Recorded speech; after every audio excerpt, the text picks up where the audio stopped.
One thing that makes diving popular is that you can enjoy it in so many different environments, each with characteristics that make it special.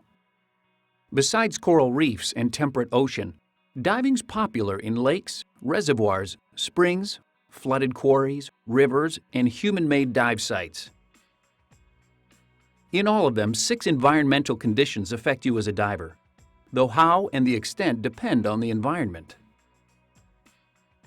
In most environments, temperature varies seasonally, but water also tends to form temperature layers, getting colder as you go deeper. The depth at which you find colder water depends on the environment, season, and water motion. What's important is to wear exposure protection based on your planned depth. Visibility can range from just a meter or a few feet to more than 30 meters or 100 feet. It's usually defined as how far you can recognize a diver horizontally. Like a dust storm in air, lots of particles in the water reduce the visibility. Water movement, weather, plankton, and the bottom composition can all contribute to suspended particles and lower visibility. Lower visibility doesn't necessarily mean a poor dive. What you see is more important than how far. But lower visibility can make it harder to stay with buddies, so stay close, take your time, and watch each other. Navigation usually requires more attention, and it's easier to get disoriented while descending and ascending. As you've learned, it's easiest to descend and ascend along the bottom or a line, and this is especially true in lower visibility. But you can use your dive computer to watch your depth if you don't have a reference. If the visibility is so poor that you wouldn't have fun, it's usually best to not make the dive or end it if you've already started. Clear water can cause disorientation too. Again, a reference helps. You can also get too far from your buddy even though you can see each other. Remember to stay close. The 2 types of water movement that affect you as a diver are waves and current. We'll look at how waves affect diving later in this section.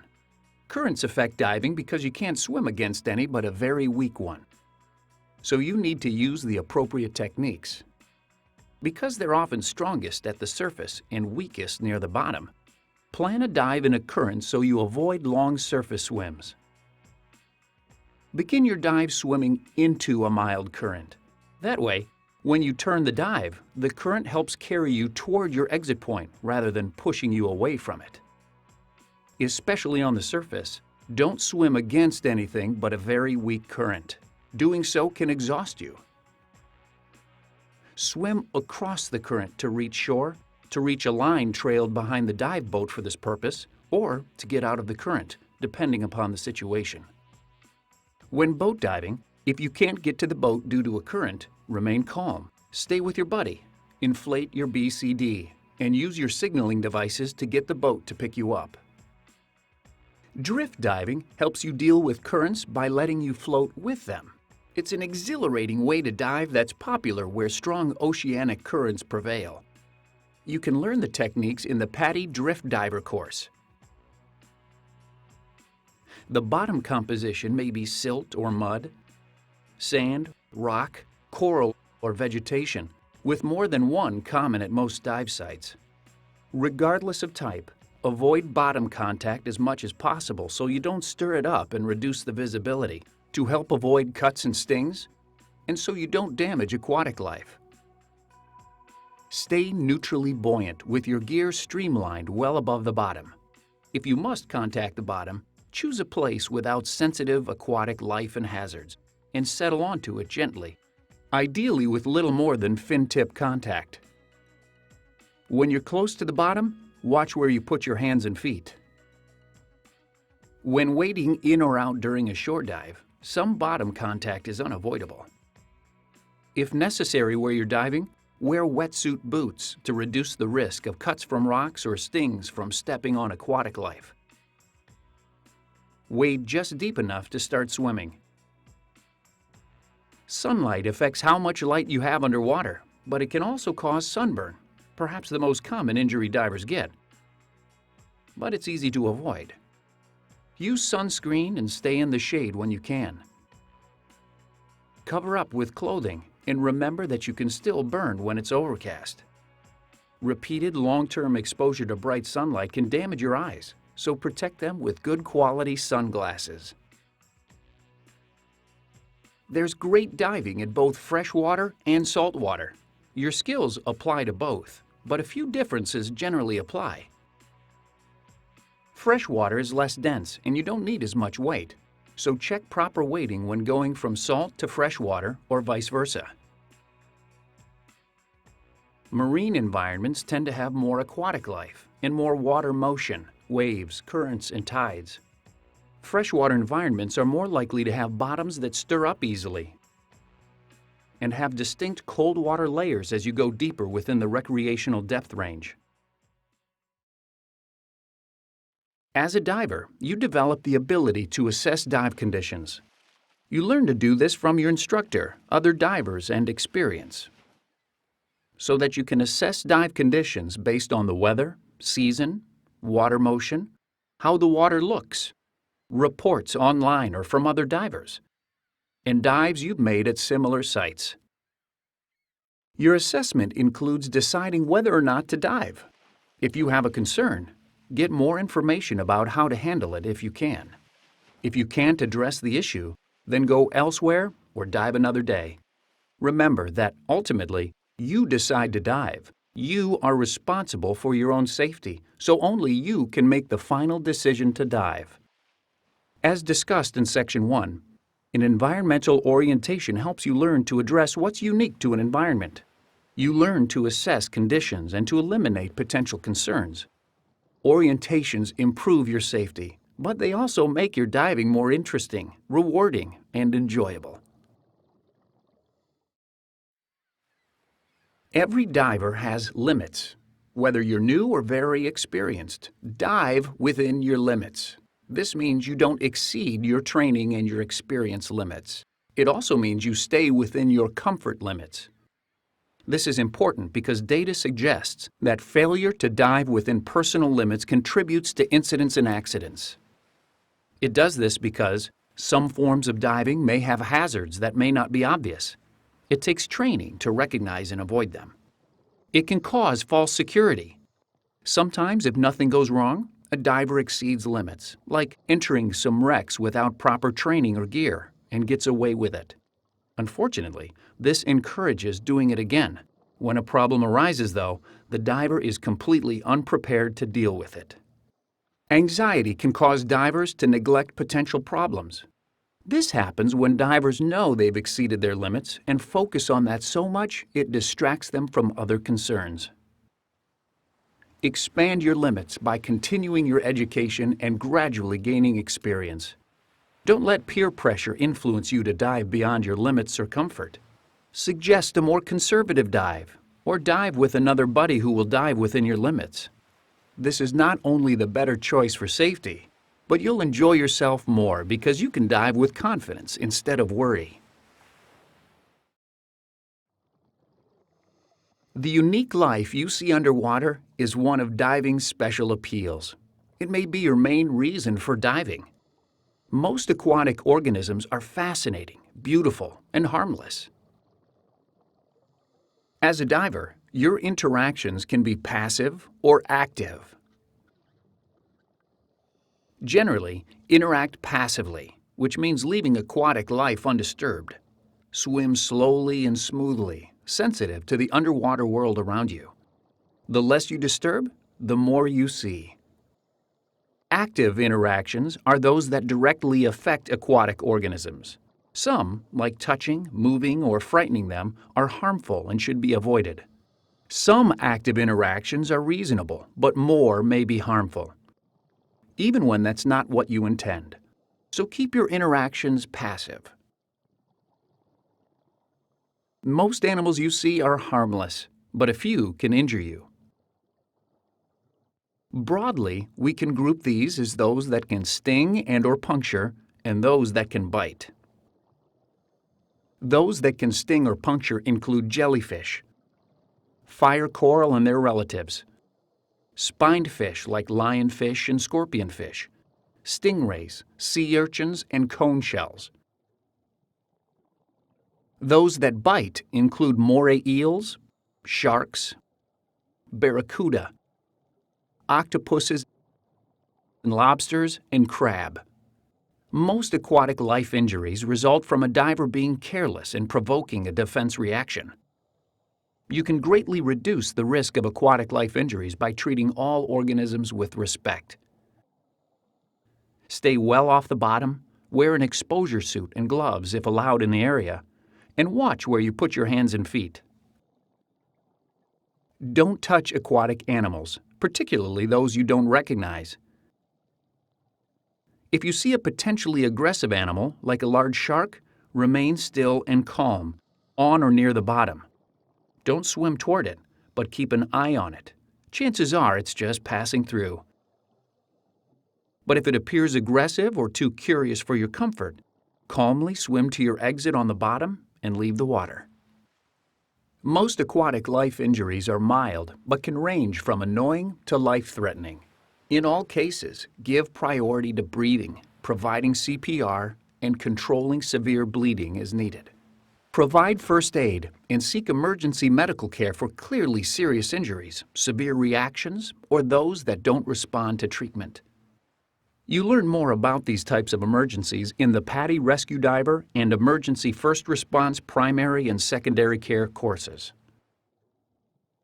When it comes to injuries by aquatic life, you normally think of animals, but kelp and other vegetation can have some hazard potential.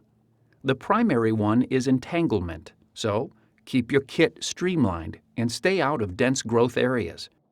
If you get snagged, back up, but don't turn. That tends to make things worse by wrapping it around you. Get your buddy to help free you if necessary. Shore diving is popular and your only option in some places. Begin a shore dive by evaluating conditions and planning the dive with your buddies. Typically, you gear up with everything except your mask, fins, and snorkel. Then, walk to the water and put on your mask and snorkel before you enter. You may wade in and back out, but in some locations, you may enter with a giant stride from a dock and exit up a ladder, or use stairs to and from the water. If you wade in from shore, pay attention to bottom composition and hazardous or fragile aquatic life you might step on. Wearing foot protection may be wise. A common technique is to wade until you reach water deep enough in which to swim and then put your fins on. Then, depending on the dive site, you may descend and swim out on the bottom, or swim on the surface and descend along a float line. Generally, you ascend and exit by reversing these steps. Keep in mind that you can't wade in some environments, so you need to reach water deep enough in which to swim some other way. And when planning your dive, remember to plan to save enough air to use during your exit. Some dive sites require entering through mild surf. As a new diver, this means entering on a gently sloped beach with waves about waist high or less. Understanding water motion principles will help you enter through mild surf. Waves break, that is, form surf, in water slightly deeper than their own height. The bottom drags and then they tip over. So by noting where waves break, you can get an idea of the depth. Waves cause surge and undertow. Surge is a back and forth motion caused by waves passing overhead. The main concern is to not let it push you against rocks or anything hazardous. As you get deeper, surge dissipates. Undertow is water from breaking waves flowing back to sea under the incoming waves. The larger the waves and steeper the beach, the stronger the undertow. The main concern is that it can cause you to lose your balance, but in mild surf, it isn't very strong. Waves usually approach shore at an angle, which causes a longshore current. A longshore current flows parallel to the shoreline and tends to move you downshore during the dive. You can plan for this by swimming into the current during the dive or planning to exit somewhere downshore. Sometimes, waves push over an obstruction that blocks water from flowing back to sea on the bottom. When this happens, the water may funnel seaward through a narrow opening. Past the opening, the flow dissipates. This is called a rip current. Rip currents can be alarming because they carry you away from the shore rapidly, and they're too strong to swim against. Most accidents involving rip currents result from panic, not the current. If you get in one, don't fight it. Inflate your BCD and swim at a sustainable pace across it until you're clear. Then swim back to shore. Some areas may have recommendations specific to local rip currents. A wind blowing from shore can push surface water out to sea. This causes an upwelling, which is deeper water rising to replace the surface water. Upwellings tend to make dive conditions clearer but cooler, so you may need more exposure protection.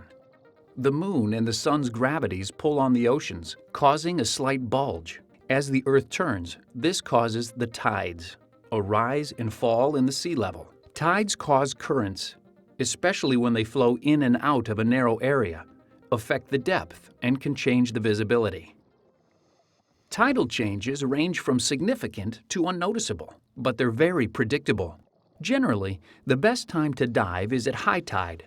You can find local tide times and heights online or with an app. If the tide changes are significant, ask a local dive professional for an orientation to local techniques. Now let's look at the techniques you use to enter through mild surf. Start by watching where the waves break and their pattern, so you enter when waves are absent or at their smallest. Enter with everything in place except your fins, breathing from your regulator, and have just enough air in your BCD to float.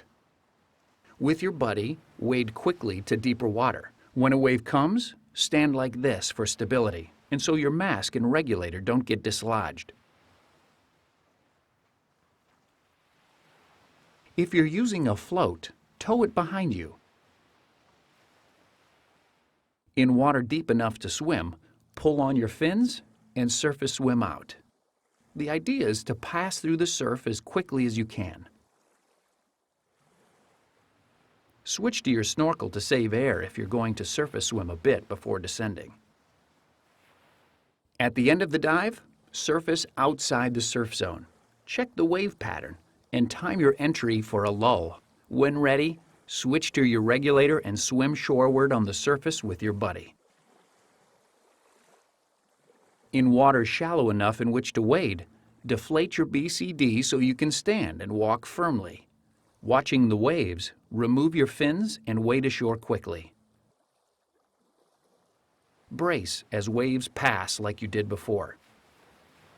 If you stumble and waves make it hard to get up, don't try. Just crawl until you're almost out, then get your buddy to help you up. As a diver, you'll almost certainly dive from a boat. To prepare for a boat dive, inspect your gear ahead of time and be sure it's marked so it doesn't get mixed with someone else's. Space will be limited, so pack so you can work in and out of your bag. Put what you need last on the bottom and what you need first on top. Take what you want for your time aboard: dry clothes, beverages and snacks, sunscreen, towels, and so on. Prepare yourself by being well rested and properly fed, but also by taking steps to prevent seasickness. Seasickness rarely has long-term health effects, but it can ruin your trip. Suitable medication is available over the counter in most areas, but consult your physician if you have questions about what's appropriate for you. Underway, stay in open, fresh air and look at the horizon. If you start to feel ill, don't go into the head, you'll feel worse, and stay away from engine exhaust. If you think you're going to be sick, as a precaution, take someone with you and go to the leeward rail. Arrive for a boat dive well ahead of the departure time and stow your gear as the crew directs. Charter dive vessels usually have a roll call before departure. This is important for your safety because they will call roll or use some other procedure after each dive to be sure everyone's aboard. Follow whatever procedure the crew uses. Boat rides can take minutes or hours. If the ride's very short, you may gear up before the boat leaves dock. More commonly, though, you set up your kit, but wait until you reach or near the dive site to plan the dive with your buddy, get into your suit, and gear up. After setting up your gear and checking for a full cylinder, close the cylinder valve and purge the regulator until you get to the site. Be careful moving around carrying or wearing gear. It's easy to lose your balance on a rocking boat. Be sure to secure your equipment, even if you just step away for a moment. Waves or even boat wake can cause it to fall and injure someone, to break something, or to go overboard. Most dive boats have racks and bungees for this purpose. If not, lay your kit on the cylinder and block it so it can't roll or slide.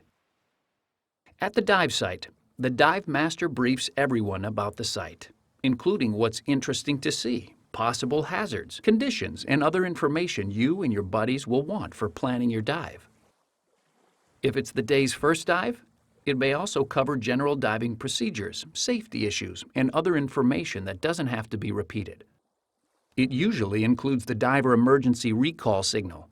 Be sure you know what the signal is and what you should do if you hear it. After the briefing, check conditions and the current direction. After making or reviewing your dive plan, you're ready to kit up and get in. Diving from small boats, you may gear up, perform your pre-dive safety check, and back roll in. Or you may float your kit and get into it after you get in. On large dive boats, you typically get into your kit seated, put on everything except your fins, and conduct your pre-dive safety check with your buddy. Then, go to the entry area and let the dive master know you're ready to go in. Put on your fins, get a buddy or hold on to something for balance, and give the dive master any special equipment you need him to hand you after you're in the water. The crew will usually recommend an entry technique suited to the boat, the conditions, and your physical characteristics. The best entry is usually the easiest one. Diving from a boat, depending upon conditions in the depth, you follow a line to the bottom. At many sites, you then follow the bottom deeper to your planned depth, swimming into the current as you already learned. When you or a buddy reaches a time, air, or other limit, you turn the dive and head back. When you reach the line, use it as an ascent reference and make your safety stop next to it, or hang on a bar or separate line many boats put over the side. As you pass under or alongside the boat, stay well away from the boat propellers. Do not approach or get near them, even when the engine is not running. Boat propellers can inflict catastrophic injuries, often fatal, with little warning. So treat them as though they will start turning at full force at any time. After your safety stop, surface in front of or next to the boat. Make yourself buoyant and signal the crew that you're okay. If there's no current, you may surface at the boat's ladder. If you have to surface away from the boat due to low air or to find it because you became disoriented, watch for boat traffic. Use your surface signaling devices to make yourself more visible if appropriate. Do not swim just below the surface. You're not visible to boats and could be hit by one. Either be at the surface and visible, or deep enough to be safely below boat traffic. How you exit the water into a boat varies. On larger dive boats, it's common to use the ladder exit you saw in Section 2. Diving from small boats, you usually don't have a suitable ladder. So it's common to get out of your gear in the water, climb aboard, and then pull up your gear. Keep your fins on if they'll help you exit. If physical limitations keep you from climbing a ladder, you can usually use this technique just as well diving from a large boat. You use lines to dive in mild to moderate current without getting swept behind the boat. After your pre-dive safety check, you typically enter the water. Then pull yourself along the swim line to the mooring or anchor line. Use the mooring or anchor line to maintain your place as you descend. You may have to go down hand over hand. Typically, the current will be weaker on the bottom. Swim into it for your dive. For your ascent, return to the mooring or anchor line and ascend along it. Make your safety stop, then ascend to the swim line. Follow the swim line to the ladder or trail line. Hang on to the trail line until it's your turn to exit. If you lose contact with a line and can't regain hold in the current, surface and swim quickly across the current to intercept the trail line. Should you miss the trail line, inflate your BCD, signal the crew to be picked up, and deploy your surface signaling devices. Relax. It may be a bit before all other divers are aboard and they can come after you. The crew may advise you of other procedures they use for diving in currents. It's highly unlikely, but if you surface and the boat's not in sight, stay calm, establish buoyancy, and wait to get picked up. The boat may have slipped from its mooring or anchor, or the captain may be dealing with an emergency. If there is a mooring or anchored float in place, hang on to it. Deploy your surface signaling devices so it's easier for the boat to locate you when it returns. If the shore and a reasonable exit is close enough that you can realistically expect to reach it without becoming exhausted, swim slowly toward it. Generally, dive planning has 4 stages. Advanced planning is the decision to go diving. You decide on a buddy, choose a dive site, agree on an objective, schedule logistics, and generally check dive conditions, as well as weather, surf, tides, and so on. Start preparation planning a day or more before you go. Inspect your gear and have your cylinder filled if necessary. Recheck conditions if it has been several days since you last checked, and start packing your gear as appropriate. Last-minute preparation is what you do right before you head out. Recheck conditions, if appropriate, for last-minute changes. Let someone know where you're going, including when you expect to return, what to do if you're late, and your mobile number. Gather personal items that you want with you, like your certification card, sunscreen, smartphone or tablet, beverages, and so on. Pack your gear bag with anything left remaining, and double-check that you're not forgetting anything. Pre-dive planning is the actual dive plan based on what you find at the site. You want to anticipate, discuss, and plan for as much as reasonably possible. Evaluate whether conditions are acceptable. Take as much time as you need. If not, find another site or cancel the dive. Agree on techniques, including where and how to enter and exit in your course. Review signals and communications as needed. Agree on buddy separation procedures and on time, depth, and air supply limits. You should also discuss what to do if an emergency arises. The dive planning slate has prompts to help you with pre-dive planning.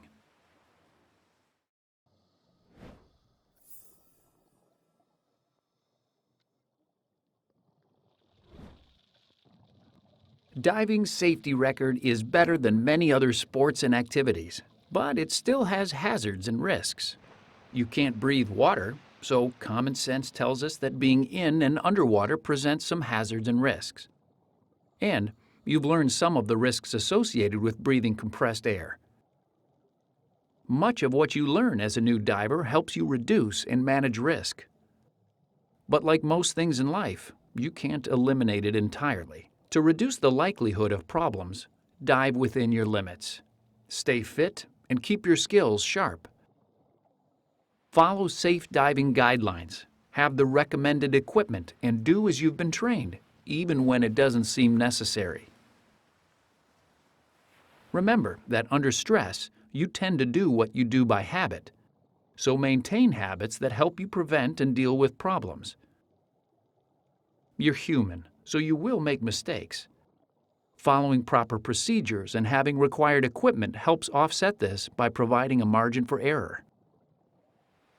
With proper diving habits and equipment, you'll have fewer problems, and the ones you do have will usually be small.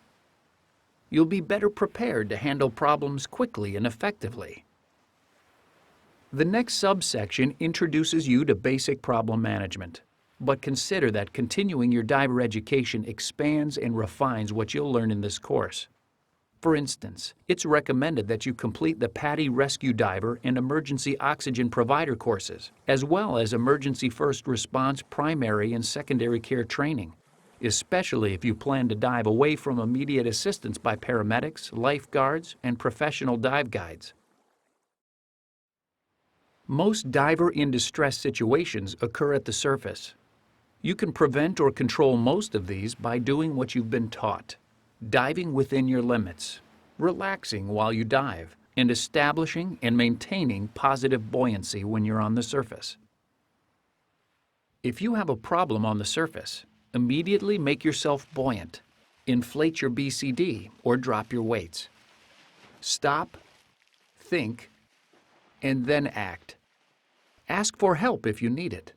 That often avoids a small problem becoming a big one. If you need to help a diver at the surface, you have to recognize that he needs help and his state of mind. Divers who are in control, not panicked, usually signal or ask for assistance. They appear relatively relaxed and move with controlled, deliberate actions. They usually respond to and follow instructions, keep their gear in place, and make themselves buoyant.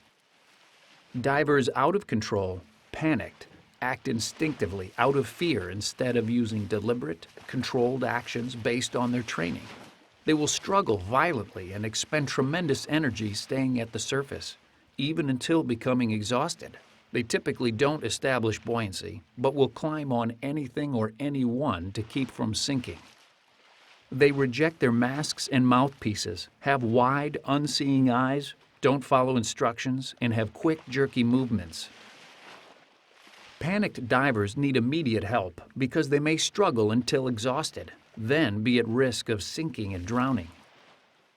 Follow 4 steps when you help another diver. First, establish buoyancy for yourself and the diver. Ideally, throw or extend something that floats. If you must make contact to help, first make yourself buoyant, then inflate his BCD or drop his weights. Second, calm the diver by reassuring him. And third, help the diver establish breathing control. Have him breathe slowly and deeply to encourage relaxation. If possible and appropriate, give him a chance to recover before doing anything else. Finally, assist the diver to the boat or shore. Even divers in control may need help due to leg cramps or other problems. You'll practice diver toes during training. An unresponsive diver at the surface may have inhaled water, blacked out due to fatigue and exhaustion, had a heart attack, suffered a lung overexpansion injury, or have some other serious condition. He needs immediate help. The primary concerns are to check for breathing and to begin rescue breathing if it's needed. A diver who's floating face down at the surface may be resting or watching what's underwater, but he could be unresponsive. Good buddy communication avoids confusion, but check responsiveness if a diver floats motionless like this for more than a few moments. Assume a diver who floats in an odd position or who panics and then stops moving to be unresponsive. To assist an unresponsive diver, establish buoyancy for yourself and the victim. Call for help to the boat or shore. Check for breathing and provide rescue breathing if he's not breathing. Finally, get the victim out of the water while continuing rescue breaths if they're needed.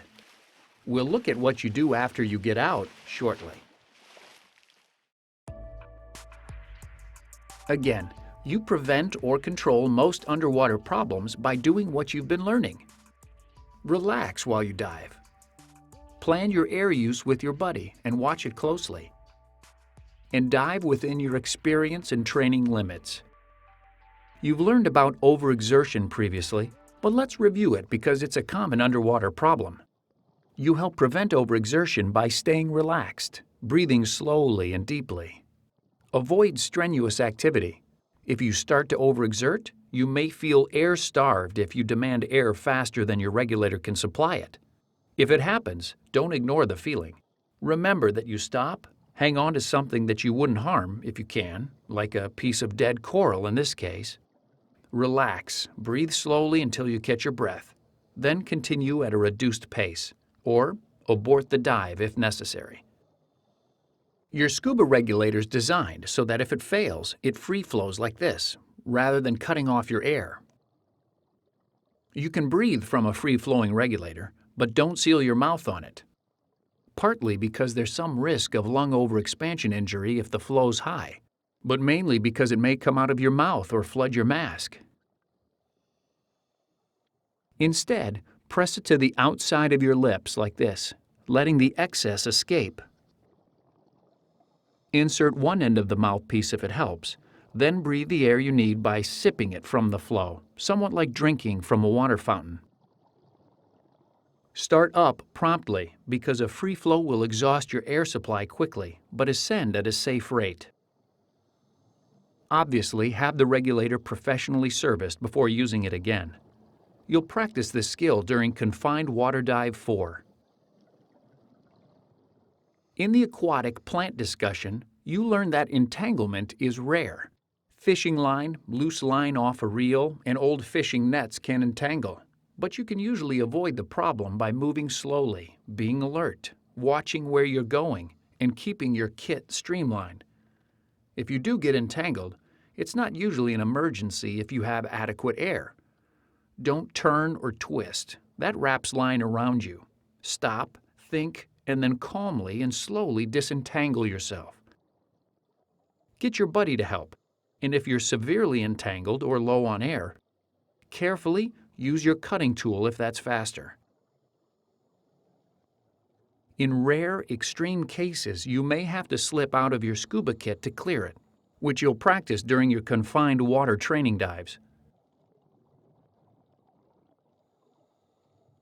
You've already learned a lot about low air and out of air situations.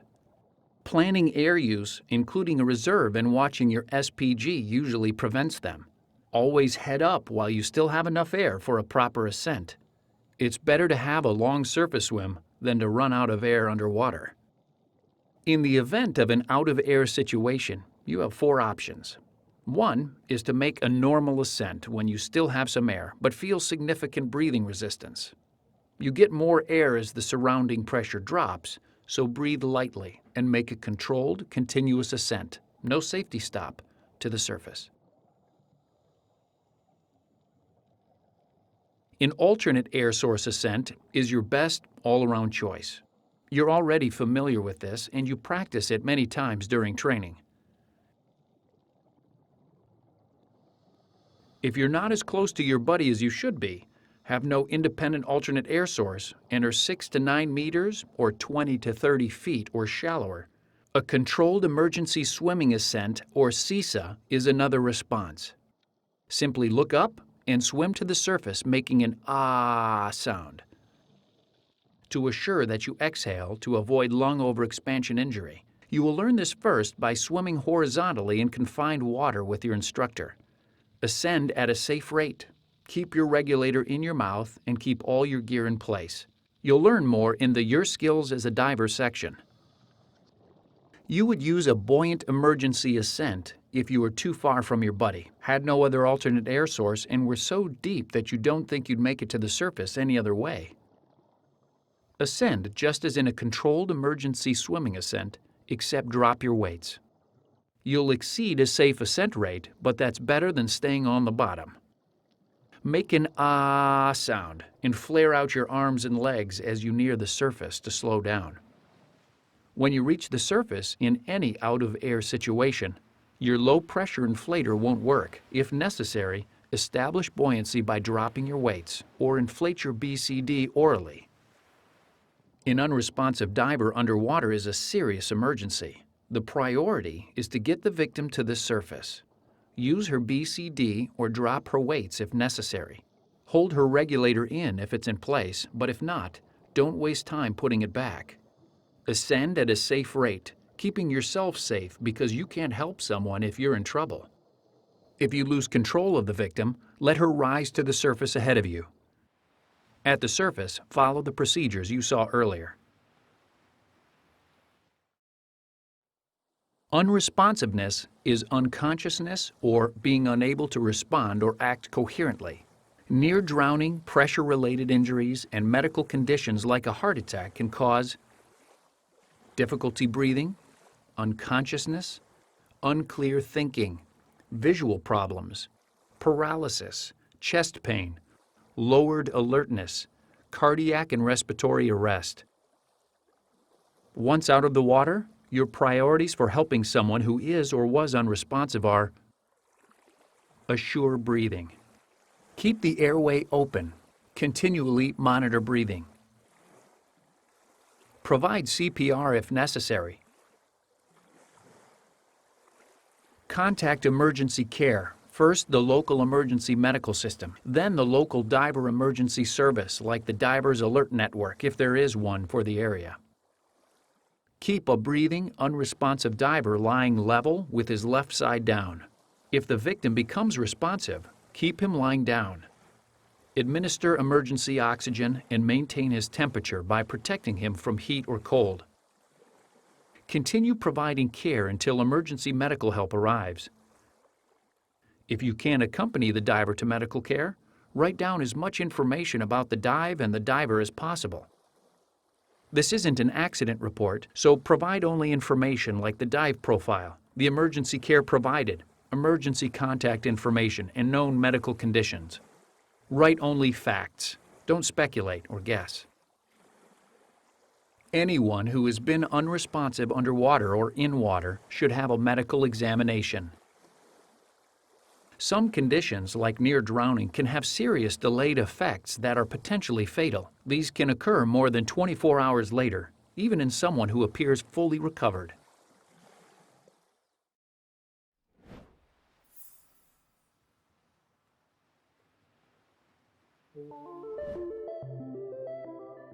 Let's look at your options for surface signaling devices.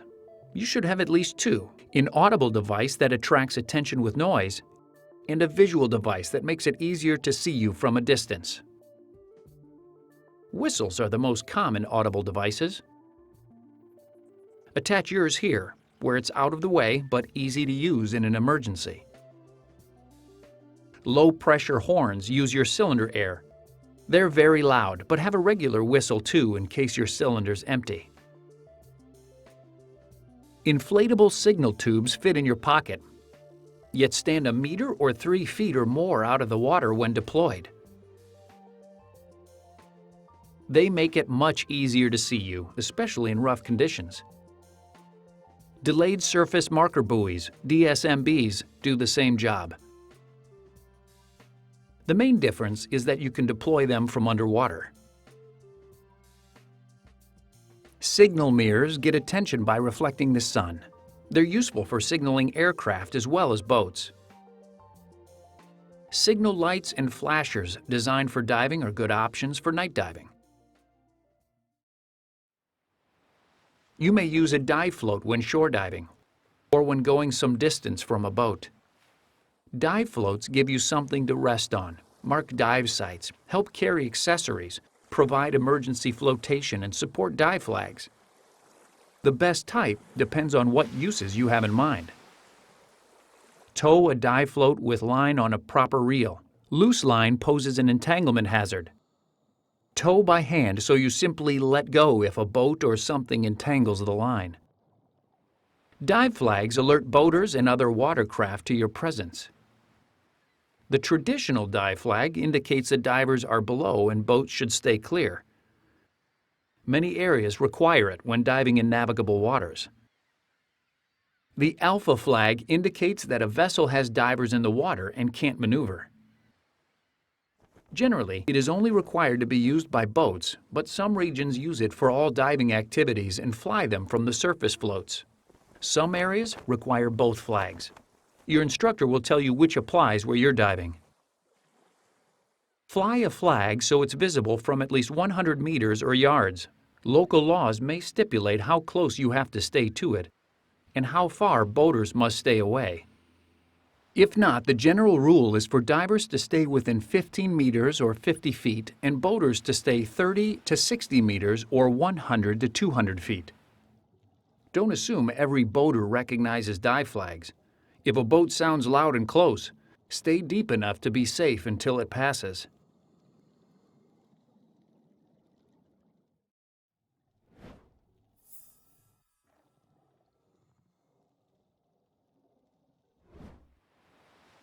You've seen several entries you may learn during the course.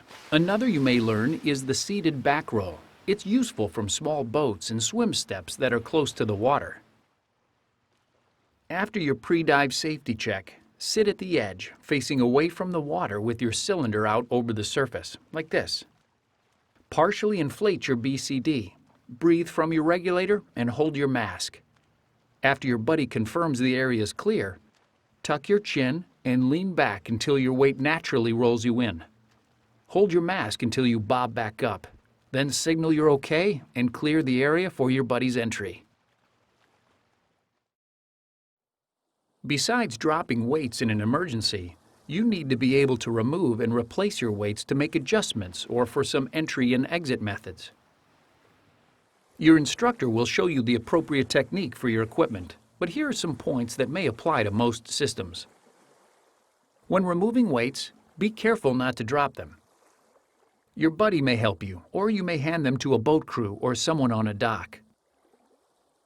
Before donning weights in the water, be sure you have ample buoyancy, and you may want to switch from snorkel to regulator so you can breathe in any position as you position the weight. With many weight-integrated BCDs, it helps to turn face up so the pouches slide into place, but this varies. Using a weight belt, hold the free end so weights don't slip off the end and replace it with the loop method, like this.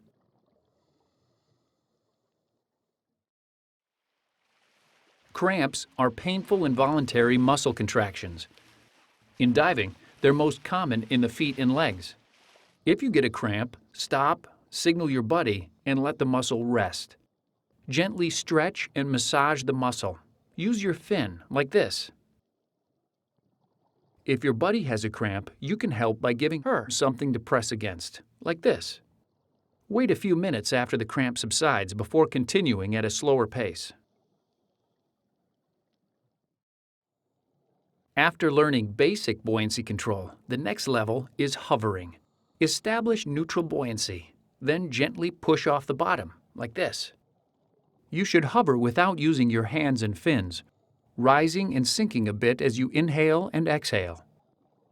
You can control your position a bit by slightly raising or lowering how deeply you breathe, but don't hold your breath. It may take some practice to get the knack. Your instructor will have you work on this until you can hover for at least 30 seconds. After you're properly weighted and neutrally buoyant, you check and adjust your trim, your balance in the water. With your buddy, swim slowly in midwater. Pause and relax to see how your body wants to orient itself. Ideally, you want to trim yourself so you tend to stay in a relatively horizontal, face-down position, like this. If your feet rise or sink significantly, or if you roll face up, your instructor will help you reposition your weight and gear for a better trim. This is something you'll gradually learn to adjust from one dive to the next.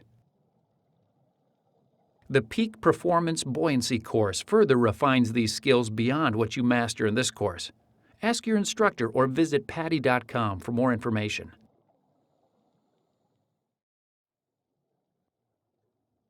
Once you've experienced air depletion and practiced alternate air source use, you'll put them together. When it becomes hard to breathe after your instructor closes the valve, signal for air. Secure your buddy's alternate air source and switch to it. Your instructor will reopen your valve so you can use your own if you need to for some reason. After a few breaths and getting settled, swim with your buddy for at least a minute sharing air. This gives you practice in sharing air and staying together while swimming for about as long as it might typically take to reach the surface in a real emergency. Your instructor will have you finish by actually ascending to the surface. Orally inflate your BCD to simulate not having air for low pressure inflation. Keep using the alternate air source until you're buoyant. You'll begin practicing the Controlled Emergency Swimming Ascent, or CESA, in Confined Water Dive 3. Previously, you learned that you simply look up, reach up, and swim up, making an ah sound. Keep all your gear in place. Since confined water isn't very deep, you'll do this with your instructor horizontally. So for practice, as you swim horizontally, think of ahead as up. Your instructor will be beside or beneath you and signal when to start. Reach out and look ahead and make a steady ah sound as you swim at 18 meters or 60 feet per minute. Don't rush. You should be able to go at least 9 meters or 30 feet. After you've mastered this in confined water, you'll get to practice in open water with your instructor using a line for safety and control.